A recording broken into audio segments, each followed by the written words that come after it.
nampiantso ny tao amin'ny ICTS, ICTU, ICTS fanavotana ny takon'ny ATT androany zany manazava ny fomba fampiarana le système de compensation zany mikasika ny vérité des prix. Zay zany ny tena zavatra nataony teto androany. Dia tiako hazavaina ihany ny ataoko hoe pitsopitso mikasika an'izy io.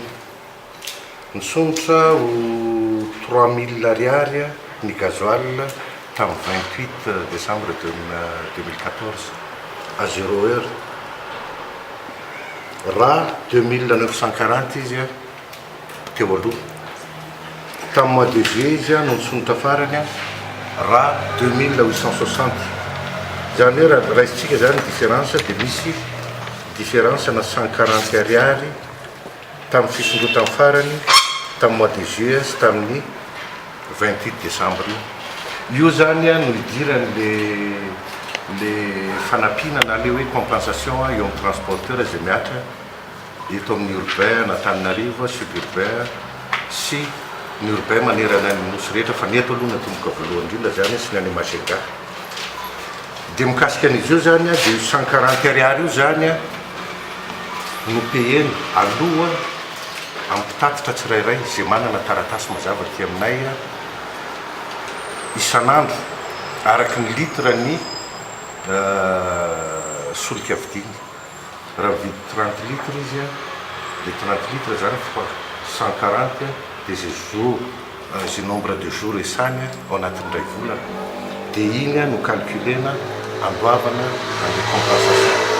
Zany hoe mensuel zany ny paiement par via mobile banking. Zany hoe mandeha amin'ireny Telma na Orange na zay téléphone ananan'le opérateur. Zay zany no ataoko hoe farany fomba tsotra indrindra nefa ataoko hoe mivantana indrindra amin'ireo olona tatitra ireo mikasika an'izay. Natao ty système ty mba hitsonjovana indrindraindrindra ny mpandeha amin'ny toerana zay nilazanareo amin'ny voalohany indrindra satria vao fanombohany ihany zao zavatra atao zao zany hitsonjovana ny mpandeha ary hitsonjovana koa ny mpitatitra mba tsy hikitika ny saram-pitaterana zany mandritra ny tratrara ny vérité des prix io zany zay moa no tratrarin'ity projet ity. Zay zany ny zava-dehibe indrindra ao anatin'io système de compensation s'étalé hatramin'ny farany taona zany 2015 ty projet anankiray ty. Ny vola rehetrarehetra moa efa ty am-pelatananay ary ny fikarakarana sy ny fikirakirana ny dossier rehetrarehetra zany io mantsy zany dia mila atao hoe amarinina tsara satria zay dossier enregistré ao anatin'ny machine-ny ATT ihany no afaka bénéficier amin'ny zavatra.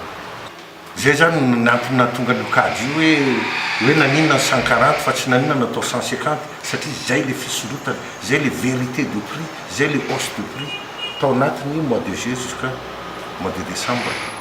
Dia raha mbola miakatra io amin'ny mois de février na miakatra io tsy fantatro amin'ny mois de mars na ohatr'izany dia iny ihany koa ampidirinao. Iny le tena elanelany tena izy iny zany no averina mpitatitra. Zay zany ny tena hoe nahatonga n'le izy hoe vérité des prix face à la vérité des prix. Dia rehefa tena tonga le vérité des prix mikatona zany hoe tsy misy tsony ny elanelany eo dia zay système hafa ndraika miasa am'izay atao amin'ny secteur ny transport.